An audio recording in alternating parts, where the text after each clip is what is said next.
નમસ્કાર વિદ્યાર્થી મિત્રો, હું ભાવિન રાદડિયા આપ સૌનું ભારત એકેડમીની ડિજિટલ એપમાં હાર્દિક સ્વાગત કરું છું। આજે આપણે એક નવા ટોપિક સાથે મળીશું। આજનો નવો ટોપિક આપણે જોશું દક્ષિણ ભારતના રાજવંશો। જીપીએસસીના સિલેબસ મુજબ તમારો ટોપિક દક્ષિણ ભારતના રાજવંશો એવું આપણે લખેલ છે, પણ આપણે જોવા જઈએ ને તો દક્ષિણ ભારતમાં ઘણા રાજવંશો છે એ આવેલા છે। ક્લિયર? તો એ બધા વિશે આપણે માહિતી મેળવવાની રહેશે। क्लियर? આપણે એક આગળ જોઈ ગયા મોરિયેતર કાળમાં સાતવાહન જોઈ ગયા, તો સાતવાહન છે એ પણ દક્ષિણ ભારતનો એક રાજવંશ છે। તો બીજા જે બાકી રહી ગયેલા દક્ષિણ ભારતના રાજવંશો છે એની આપણે ક્રમબદ્ધ છે એ માહિતી લેશું। ક્લિયર? તો એમાં આપણે કેવું છે કે મેપ રીડિંગ સાથે, કારણ કે નાના નાના રાજવંશો હશે એટલે બધાનું મેપ સાથે એની આસપાસ કયા રાજ્યો છે, એનું કઈ રીતે કનેક્શન છે, એનો વેપાર કેવી રીતે ઉન્નત છે, એ બધી જાણકારી છે એ આપણે લેશું। સપોઝ આપણે ઉદાહરણ તરીકે શરૂઆત કરીશું ચેર, ચોલ અને પાંડ્ય રાજ્યથી। ક્લિયર? પછી એક આખો નવો વંશ આવશે, ચોલ વંશ આવશે, સમજો તમે, પછી રાષ્ટ્રકૂટો આવશે, પછી વેંગીના ચાલુક્યો આવશે। તો એ રીતે આપણે એક એક પછી એક વંશ છે એ જોતા જઈશું સિક્વન્સમાં। ક્લિયર? તો ખાસ તમે છે એક ધ્યાન રાખજો કે ભાઈ કોની સાથે કનેક્શન છે એ આપણા માટે ખાસ મહત્વનું છે, અને એકબીજા સાથે યુદ્ધ કોના કઈ રીતે થાય છે એ ખાસ તમારે સમજવું પડશે। ક્લિયર? તો દક્ષિણ ભારતની એક પ્રાચીન ઐતિહાસિક પરંપરા છે એ આપણે ભણવા જઈ રહ્યા છીએ। સમજો તમે, અત્યારનું જે મોટા ભાગનું આપણે સમાજ ભણ્યો એ મોટા ભાગનો ઉત્તર ભારત અને મધ્ય ભારતનો આવે છે, પણ દક્ષિણ ભારતમાં પણ એક સંસ્કૃતિનો વિકાસ થયેલો છે, તો એના વિશે પણ આપણે માહિતી મેળવવાની છે। તો દક્ષિણ ભારતના રાજવંશોમાં આપણે આગળ વધીએ તો કેવું છે કે સૌથી પહેલો એનો આપણે દક્ષિણ ભારતનો કોઈ રાજવંશ અથવા તો કોઈ એની સંસ્કૃતિ છે એનો ઉલ્લેખ તમે જુઓ તો એક સાહિત્ય છે સંગમ સાહિત્ય। ક્લિયર? તો એનો ઉલ્લેખ આપણને સૌથી પહેલા સંગમ સાહિત્યમાંથી મળે છે। ક્લિયર? તો સંગમ સાહિત્ય એટલે શું, એના વિશે આપણને પ્રશ્ન થાય। તો સંગમ સાહિત્ય એટલે એવું સાહિત્ય કે આપણે જોયું કે અગાઉ બૌદ્ધ ધર્મની સંગીતિ ભરાણી હતી। ક્લિયર? તો આવી રીતે ત્રણ સંગમ ભરાણા, જુદા જુદા કવિઓ છે, જુદા જુદા વિદ્વાનો છે, તત્વચિંતકો છે, દાર્શનિકો છે, એ બધાના છે એ ત્રણ સંગમ ભરાણા। એ ત્રણ સંગમમાં જે આખું સાહિત્ય ઉપલબ્ધ થયું એના ઉપરથી આપણને એને સંગમ સાહિત્ય યુગ તરીકે ઓળખીએ છીએ। ક્લિયર? ઈસવીસન પૂર્વે 3જી સદીમાં વિદ્વાનો કે ઇતિહાસકારો એમ કહે છે કે ઈસવીસન પૂર્વે 3જી સદીમાં દક્ષિણ ભારત છે તો એમાં એક સારી એવી રાજનૈતિક સ્થાયી સંસ્કૃતિ છે એનો વિકાસ થાય છે। સમજો તમે, એ સંસ્કૃતિનો વિકાસ થાય છે, કૃષ્ણ અને ગોદાવરી અને કાવેરી નદી છે એના ફળદ્રુપ મેદાનો છે એમાં છે એ સભ્યતા છે એનો વસવાટ થાય છે। ઉત્તર ભારતથી વેપારિક સંબંધો, રાજકીય સંબંધો સાથે લોકો જોડાયેલા હોય છે, એટલે તમે જુઓ તો એનામાં પણ કેવું છે કે ઉત્તર ભારતની સંસ્કૃતિ છે એની ઝલક દેખાય છે। પોતાની સ્થાનીય સંસ્કૃતિ તો છે જ, પરંતુ ઉત્તર ભારતની સંસ્કૃતિ છે એની પણ આપણે ઝલક છે એ જોઈ શકાય છે। ક્લિયર? તો તમે આપણે સંગમની વાત કરી, તો સંગમ એટલે શું? સંગમમાં આપણે લખ્યું છે કે ભાઈ તમિલ કવિઓની બેઠક અથવા તો સભા, એને આપણે સંગમ તરીકે ઓળખીએ છીએ। ક્લિયર? હવે આમાં કેવું છે કે ખાલી કવિઓ નહોતા, સમજો તમે, સમાજના બધા શ્રેષ્ઠીઓ, સમાજના નાના માણસથી લઈને મોટા માણસ સુધી, ક્લિયર, તો બધા જે ઉદ્યોગ ધંધા કરતા હોય એ બધા લોકોને છે આ સંગમમાં બોલાવવામાં આવેલા, અને ત્રણ સાહિત્યની રચના થયેલી છે। ક્લિયર? તો એ ત્રણ સંગમ છે એ પહેલો સંગમ થાય છે મદુરાઈ, અથવા ઘણી જગ્યાએ લખ્યું છે થેન મદુરાઈ। ક્લિયર? તો મદુરાઈ એટલે કે તામિલનાડુમાં આવેલું છે। બીજું થાય છે કપાટપુરમમાં, કપાટપુરમ છે તો ત્યાં બીજું સંગમ થાય છે, અને ત્રીજું સંગમ પાછું મદુરાઈમાં કરવામાં આવેલે છે। ક્લિયર? તો આવી રીતે ત્રણ સંગમ છે એ ભરાય છે। ક્લિયર? તો આ ત્રણ સંગમ ક્યાં ક્યાં થયા એ તમે ખાસ જોઈ લેજો। ક્લિયર? હવે પેલું જે સંગમ થયું એના અધ્યક્ષ હતા અગસ્ત્ય મુનિ છે એ હતા। ક્લિયર? અગસ્ત્ય મુનિ વિશે સાંભળ્યું હશે કે એ છે એને દરિયો છે આખો પી ગયા હતા, આપણે એવી કથામાં સાંભળ્યું હશે। ક્લિયર? હવે આમાં જે કપાટપુરમ આપણો બીજો સંગમ થયો એના અધ્યક્ષ હતા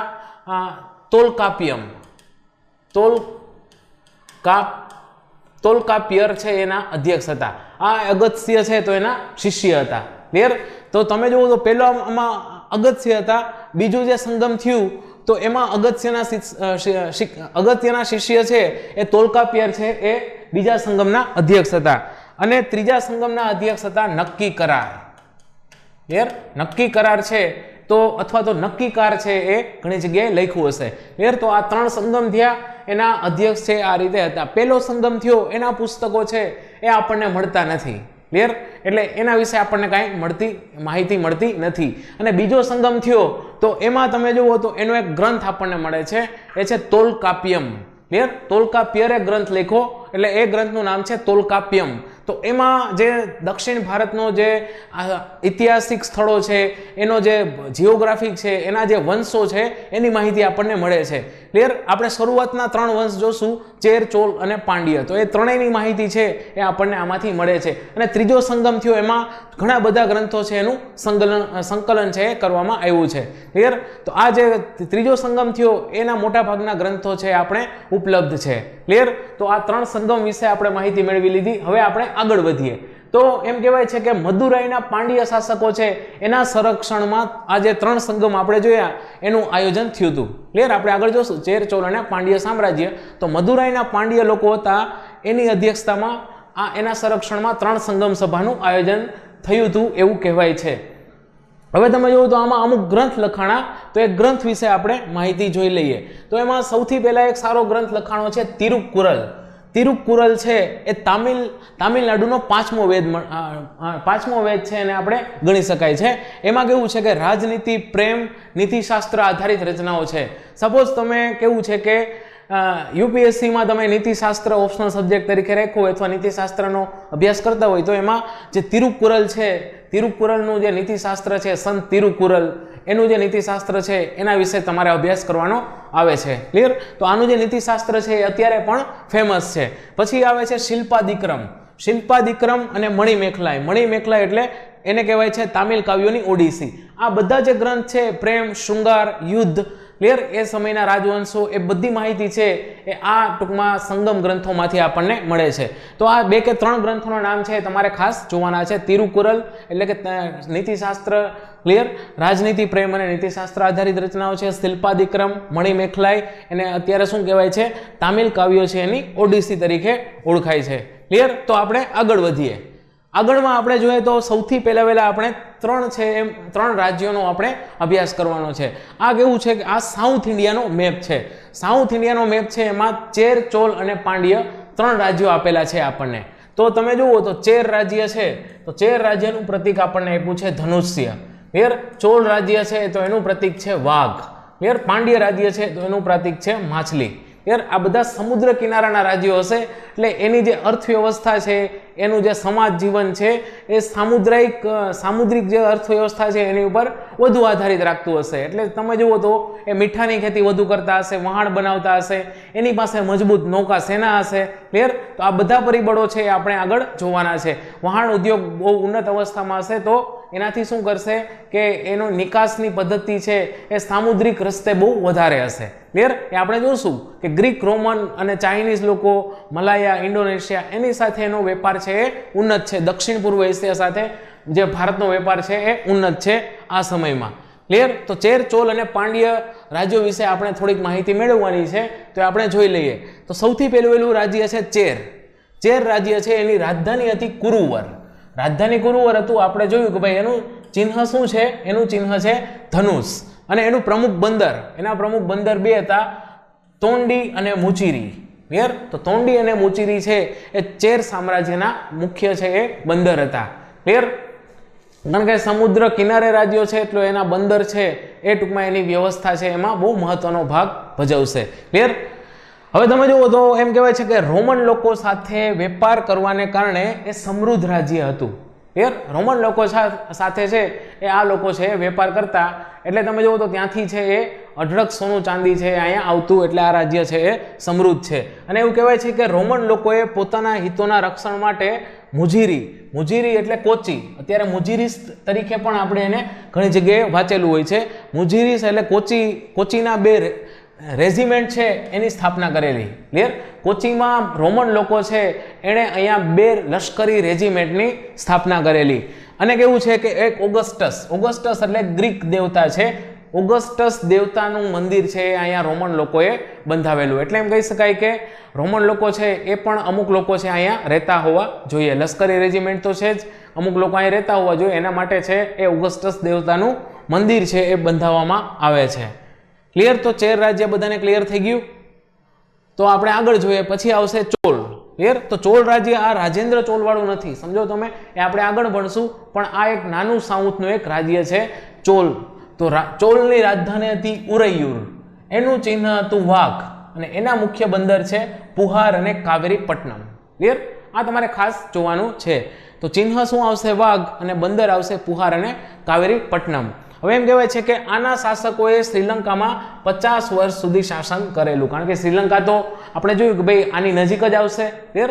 હવે તમે જોજો કે આ સાઉથ ઇન્ડિયાનું જે આખું પોલિટિકલ સિસ્ટમ છે એમાં શ્રીલંકાનો રોલ મહત્વનો આવશે. શ્રીલંકા ઉપર ઘણા રાજાઓ જીત કરશે, ઘણા શાસન કરશે, ઘણા લૂંટફાટ પણ કરશે. ક્લિયર? તો આ બધી વસ્તુ છે આપણે આગળ જોશું. એટલે એ સમયમાં શ્રીલંકા છે એ ભારતનું જ એક અંગ ગણાય છે. ક્લિયર? તો 50 વર્ષ સુધી એણે ત્યાંના શાસકો છે એણે શ્રીલંકામાં શાસન કરેલું. વેનીના યુદ્ધમાં, વેનીનું એક યુદ્ધ થયેલું, એમાં પાંડ્યો તથા ચેર અને એના મિત્રો છે એને ચોલ લોકોએ હરાવેલા. ક્લિયર? એક વેનીનું પ્રખ્યાત યુદ્ધ થયું હતું આ સાઉથમાં. પાંડ્યો, ચેર અને એના મિત્રો છે એ બધાને ટૂંકમાં ચોલ સામ્રાજ્યએ હરાવેલા અને પોતાનું છે એ શાસન વધાર્યું હતું.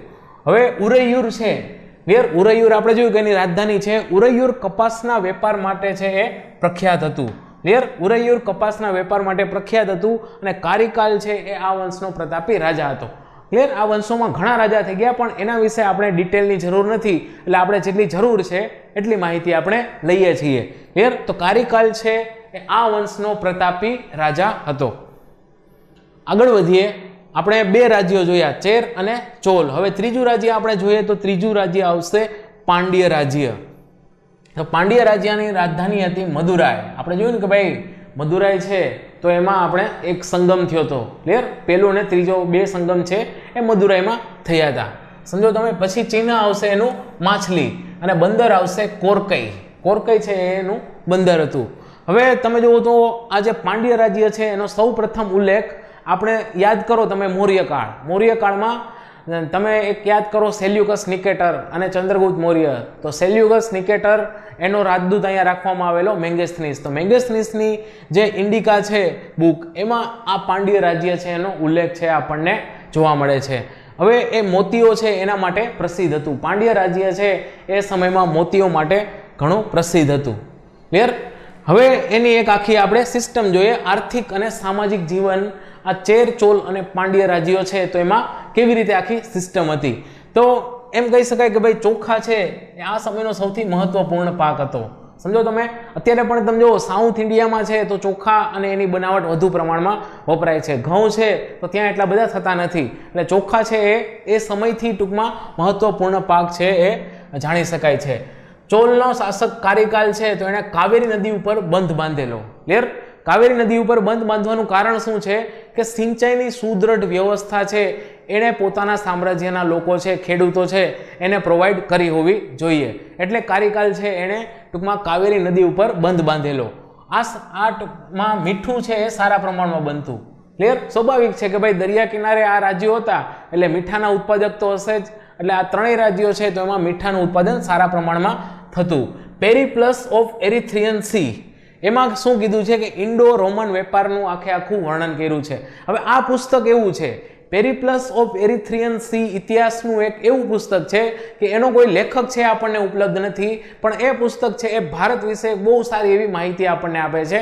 ઇન્ડો ગ્રીક વેપાર ઉપર માહિતી આપે છે, ભારતની શાસન વ્યવસ્થા શરૂઆતની કઈ હતી એના ઉપર માહિતી આપે છે. તો અજ્ઞાત લેખકનું આ પુસ્તક છે. એમાં શું કીધું છે કે ભારત અને રોમનો જે આ ત્રણ રાજ્યો સાથે વેપાર છે એનો ઉલ્લેખ કર્યો છે.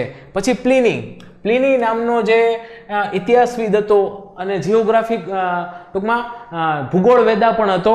તો પ્લિનીએ પોતાના પુસ્તકમાં ભારત પ્રત્યે અસંતોષ વ્યક્ત કર્યો છે આ રાજ્યોને લઈને. સમજો તમે. અથવા તો ભારત અને ગ્રીકના વેપારને લઈને અસંતોષ વ્યક્ત કર્યો છે. શું કામે કે પ્લિની એવું કીધું છે કે ભાઈ ત્યાંની કેવું છે કે ત્યાંનું જે મરી મસાલા, રત્નો, આભૂષણો, નીલમ, ચંદન એ બધું અમે આયાત કરીએ છીએ, પણ એના બદલામાં ભારત છે એ અહીંથી સોનું અને ચાંદી લઈ જાય છે. સમજો તમે. એટલે ગ્રીક સામ્રાજ્ય છે તો એના પતનમાં કોઈ જો એક ભૂમિકા ભજવતું હોય તો એ ભારત છે. ભારત છે એ ગ્રીક સામ્રાજ્યનું પતન કરતા દેશ છે એવું પ્લિની છે એના પુસ્તકમાં ભારત પ્રત્યે અસંતોષ વ્યક્ત કરીને કહે છે.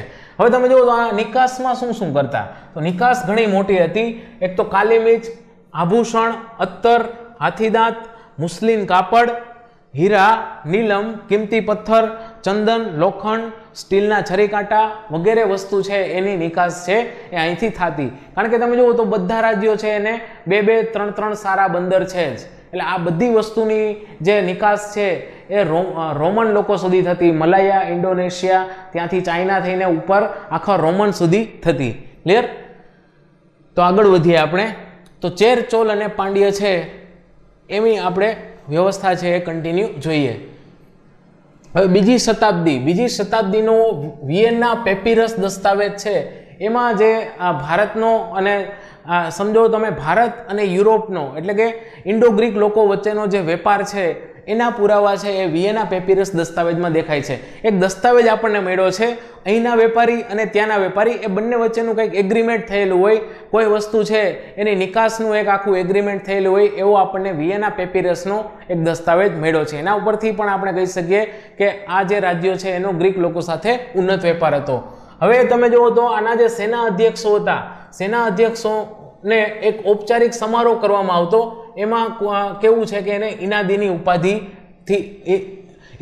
ઉપાધિ આપીને એનું સન્માન કરાતું. સમજો તમે, કોઈએ શૌર્યપૂર્વક લડતમાં યોગદાન પોતાનું આપ્યું હોય અથવા તો જે લોકો શહીદ થયા હોય એને ટૂંકમાં એક ઔપચારિક સમારોહ કરવામાં આવતો અને એમાં એને ઇનાદીની ઉપાધિ છે એ સેનાધ્યક્ષોને આપવામાં આવતી. હવે યોદ્ધાઓ છે, યોદ્ધાઓ લડતમાં શહીદ થતા ત્યારે એના સન્માનમાં શું કરવામાં આવતું? નદુક્કલ કે વિરુક્કલ છે એ બનાવવામાં આવતું. હવે તમને પ્રશ્ન થશે ને કે ભાઈ આ નદુક્કલ કે વિરુક્કલ શું છે? જો સાઉથ ઇન્ડિયાના રાજ્યો છે એટલે આ ભાષા પણ આવી જ કંઈક હશે. તોલકાપિયર, તોલકાપિયમ, નદુક્કલ, વિરુક્કલ, પેર તો આવી કંઈક ભાષા હશે. તો આ નદુક્કલ કે વિરુક્કલ શું હતું? એ એક પ્રકારની આપણે ખાંભી અથવા તો પાળિયા ગણી શકાય. ક્લિયર?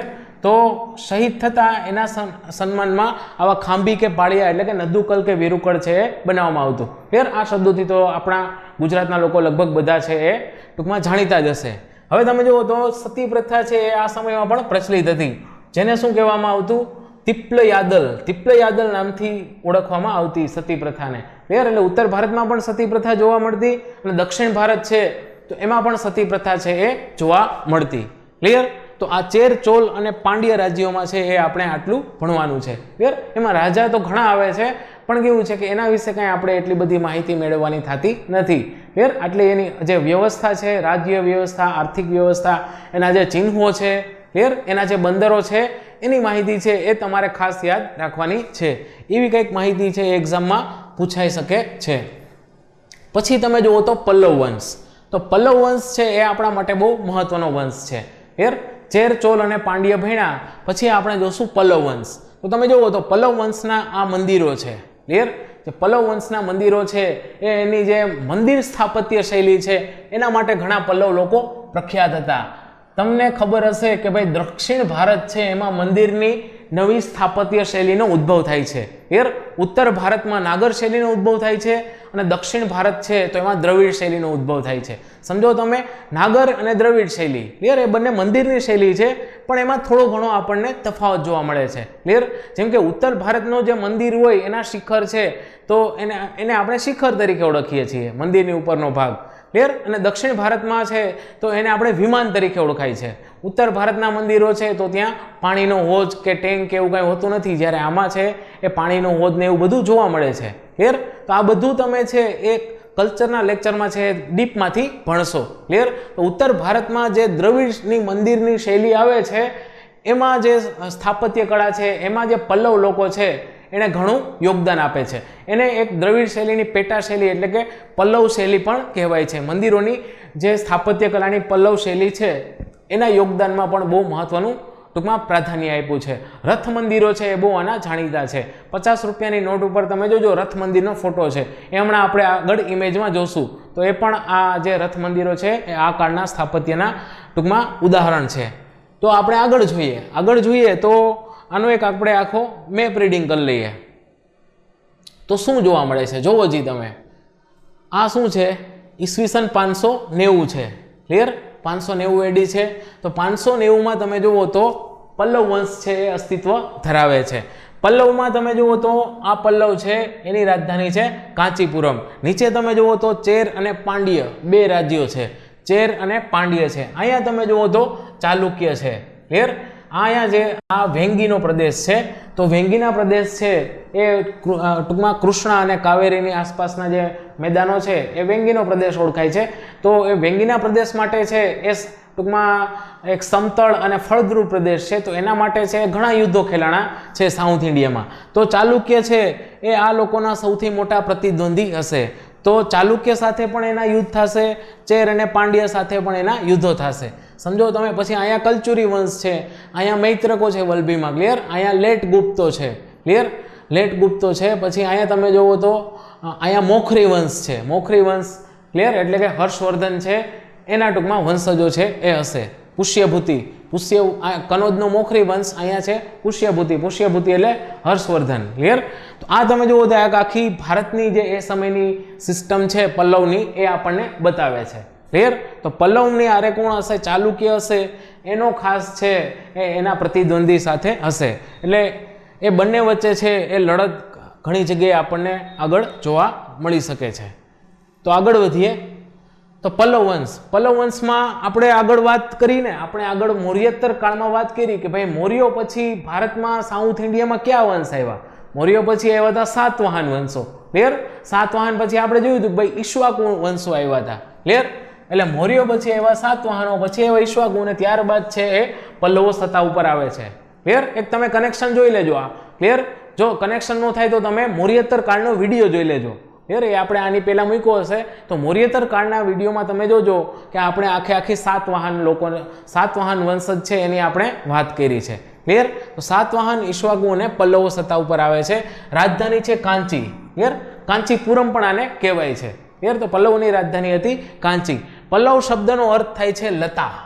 ક્લિયર? લતા એટલે કે ડાળી. સંસ્કૃતમાં એને ટોંડી કહે છે. ક્લિયર? અને ટોંડીને તામિલ છે તો એમાં લુટેરા કહે છે. ક્લિયર? લુટેરાનો પર્યાય છે તામિલમાં.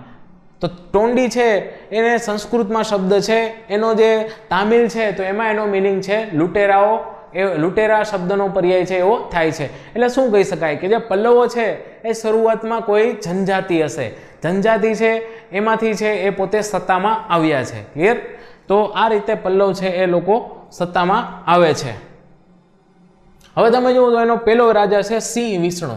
સિંહ વિષ્ણુ છે એ પલ્લવ વંશનો સ્થાપક હતો. એણે શું કર્યું? ક્લિયર? એણે ઈક્ષ્વાકુ છે એના સમયના ઈક્ષ્વાકુ લોકોને હરાવીને પોતાનું પલ્લવ વંશનું સામ્રાજ્ય સ્થાપ્યું અને કાંચી છે એને પોતાની રાજધાની છે એ બનાવે છે. ક્લિયર? ખાસ યાદ રાખજો, પલ્લવનો વંશનો સ્થાપક કોણ આવશે? સિંહ વિષ્ણુ. ક્લિયર? હવે એને એવું એક બિરુદ ધારણ કર્યું, અવની સિંહ નામનું બિરુદ ધારણ કર્યું. અવની સિંહ એટલે શું? પૃથ્વીનો સિંહ. ક્લિયર? એવું બિરુદ ધારણ કર્યું છે. પછી આગળ રાજા આવશે મહેન્દ્ર વર્મન. તો મહેન્દ્ર વર્મન આપણા માટે મહત્વનો છે. તો મહેન્દ્ર વર્મને શું કામ કર્યું છે એ આપણે જોઈ લઈએ. તો મહેન્દ્ર વર્મન છે એનો સમયગાળો ઈસવીસન 590 થી 630 ગણાય છે. એણે શું કર્યું કે બાદામીના ચાલુક્યો સાથે સંઘર્ષ થયો.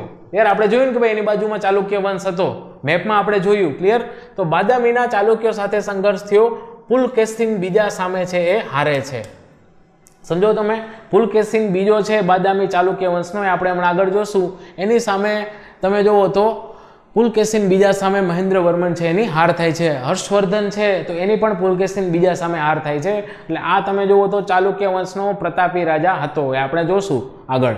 પોતે છે એ કવિ અને સંગીતકાર હતો. કોણ? મહેન્દ્ર વર્મન. એણે એક કૃતિ લખી છે મતવિલાસ પ્રહસન. મતવિલાસ પ્રહસન છે એ એની જાણીતી કૃતિ છે. આ તમને એક્ઝામમાં પૂછાઈ શકે કે મતવિલાસ પ્રહસન છે એ કોણે લખ્યું છે. ક્લિયર? આ કોર્નર ક્વેશ્ચન બની શકે. એને શું કહેવાય છે કે આપણે આગળ વાત કરી એમ દ્રવિડ કળાની જે એક નવી મંદિર શૈલી છે એ વિકસાવી, જેનો ઉલ્લેખ છે એ મંડગપ્તુ અભિલેખ. મંડગપ્તુ અભિલેખ છે તો એમાં જોવા મળે છે. દ્રવિડ કલાની મંદિર નિર્માણની નવી શૈલી બની છે એનો ઉલ્લેખ ક્યાં જોવા મળે છે? મંડગપ્તુ અભિલેખમાં. અને એમ કહેવાય છે કે આ જે સમયગાળો છે એના મંદિરો કેવા હતા? આ સમયગાળાના મંદિરો છે એ ખડકો કાપીને ખડકો કોતરીને બનાવેલા મંદિર હતા. કોઈ ઇમારતી ચણતર પ્રકારના મંદિરો નહોતા. સમજો તમે, કોઈ ઈંટથી, બેલાથી કે પથ્થર ચણીને બનાવેલા મંદિરો નહોતા. એક બહુ મોટો ટૂંકમાં ખડક હોય એને કાપીને એને કોતરીને બનાવેલા એક જ રોકમાંથી અથવા તો જુદા જુદા રોકમાંથી બનાવેલા મંદિરો હતા. ક્લિયર? હવે તમે જુઓ તો ખડકો કોતરીને મંદિર નિર્માણનું કામ છે એ શરૂ થાય છે. કોના સમયમાં? મહેન્દ્ર વર્મનમાં. ક્લિયર?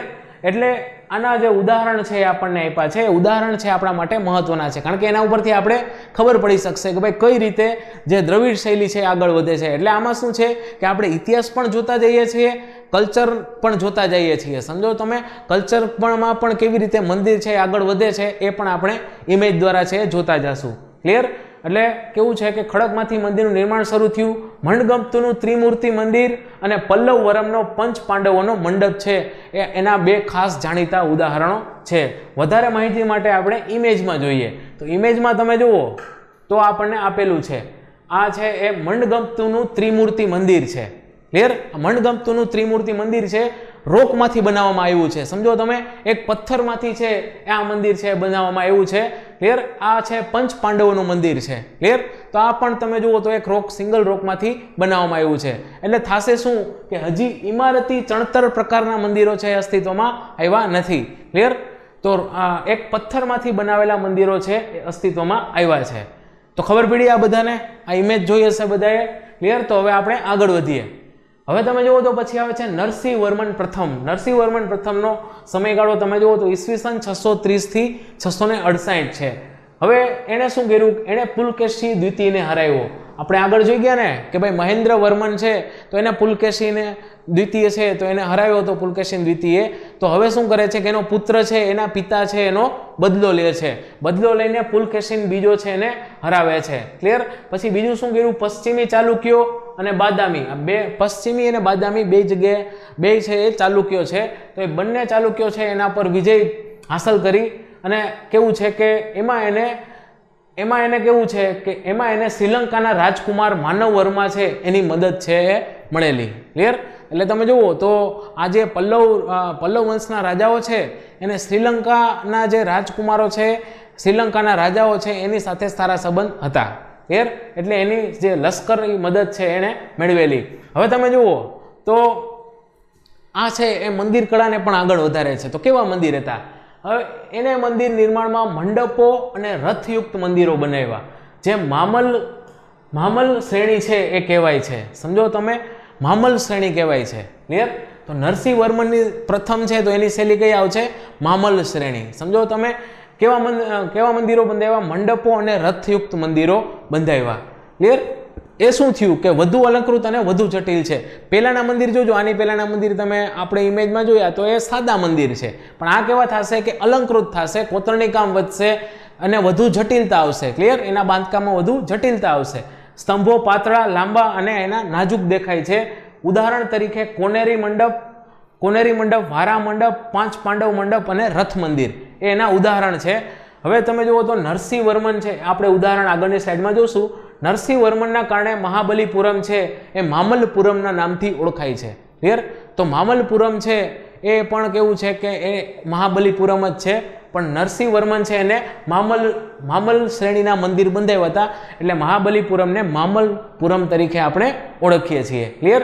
તો એના આપણે મંદિર જોઈએ તો એના આપણે રથ મંદિર છે એ ખાસ આપણે ઇમેજમાં આપણે જોવાના છે. સમજો તમે. હવે તમે જુઓ તો પેલા કરતાં વધુ જટિલ મંદિર થાય છે. ક્લિયર? આ તમે જુઓ તો એના જે છે તો હજી પથ્થરમાંથી જ બનતા મંદિરો. સમજો તમે, પથ્થરમાંથી જ બનતા મંદિરો છે, પણ તમે જોજો કે આ જે છે એ કોતરણી કામ તમે જુઓ તો વધુ જટિલ આપણને દેખાય છે. સમજો તમે, વધુ જટિલ છે. ક્લિયર? આ જે કોતરણી કામ છે વધુ અલંકૃત છે. સ્તંભો છે એ પાતળા, લાંબા, નાજુક છે. ક્લિયર? અને આ છે એના રથ મંદિરો છે. જુઓ તમે, રથ મંદિરો છે એ દેખાય છે. અને આ રથ મંદિરો છે એ આપણે 50 રૂપિયાની નોટ છે એમાં એનો સમાવેશ કર્યો છે. ક્લિયર? તો બધાને દેખાય છે રથ મંદિરનો સમાવેશ આપણે 50 રૂપિયાની નોટ છે એમાં આપણે કરેલો છે. ક્લિયર? તો આ ખાસ તમારે યાદ રાખવાના છે. આવો ક્વેશ્ચન પણ તમને પૂછાઈ શકે કે ભાઈ 50 રૂપિયાની નોટ છે એમાં ક્યાં મંદિરો છે? તો એ ક્યાં આવશે? મામલ્લપુરમના રથ મંદિરો, મામલ શ્રેણીના રથ મંદિરો. ક્લિયર? તો બધાને ખબર પડી હશે. તો હવે આપણે આગળ વધીએ. આગળ વધીએ પછી આવશે નરસિંહ વર્મન બીજો. તો નરસિંહ વર્મન બીજો છે એનો સમયગાળો તમે જુઓ, સોરી નરસિંહ વર્મન બીજો અથવા તો રાજસિંહ. ક્લિયર? આ બે એના નામ છે, નરસિંહ વર્મન બે અથવા તો રાજસિંહ. ક્લિયર? હવે એણે શું કર્યું કે એણે એક પોતાનો રાજદૂત છે એ ચીન મોકલ્યો હતો. ક્લિયર?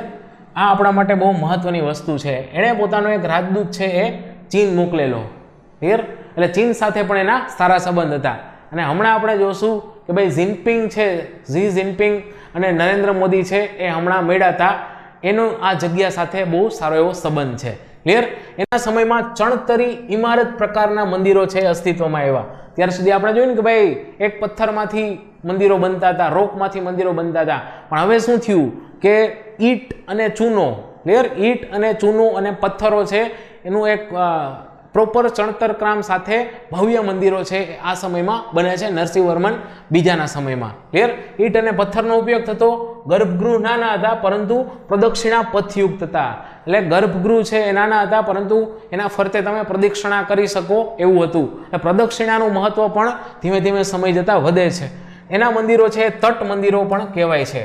તટ મંદિરો ઇંગ્લિશમાં અને શોર મંદિરો પણ ઘણી જગ્યાએ કીધું છે. ક્લિયર?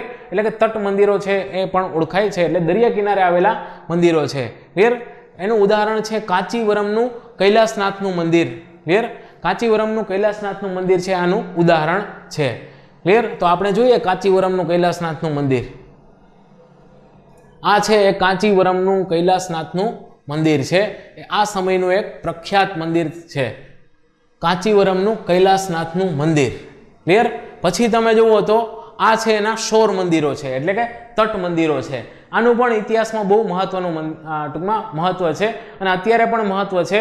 કારણ કે આપણે આગળ જોઈ ગયા કે ભાઈ એણે પોતાના રાજદૂત છે ચીન મોકલેલા, એટલે ચીન સાથે એના એક ઉન્નત સંબંધો હતા. પછી તમે જુઓ તો હમણાં જે ટૂંકમાં ચાઇનાના રાષ્ટ્રપતિ એવા છે જિનપિંગ છે એ ચેન્નાઈમાં નરેન્દ્ર મોદીને મળ્યા હતા. નરેન્દ્ર મોદીને મળ્યા હતા એ પણ એમ કહેવાય છે કે એની જે સમિટ થઈ, ક્લિયર, એ ચેન્નાઈમાં ટૂંકમાં મામલપુરમને ત્યાં થઈ હતી. મામલપુરમ નામની જગ્યા છે, આ મંદિરો છે એ ત્યાં થઈ હતી. એટલે તમે જુઓ તો એક આખું કલ્ચરનું કનેક્શન છે એ ભારતે કલ્ચરની પોલિસી છે એ વિદેશ નીતિમાં અપનાવી છે. સમજો તમે, કલ્ચરનું કનેક્શન ચાઇના સાથે અપનાવ્યું. ક્લિયર? એટલે આપણી જે સંસ્કૃતિ છે, આપણો ઇતિહાસ છે એ ખરેખર કેવું છે કે એક આખી પોલિટિકલ રીતે ફોરેન રિલેશનમાં પણ એટલો જ આપણને મહત્વનો છે.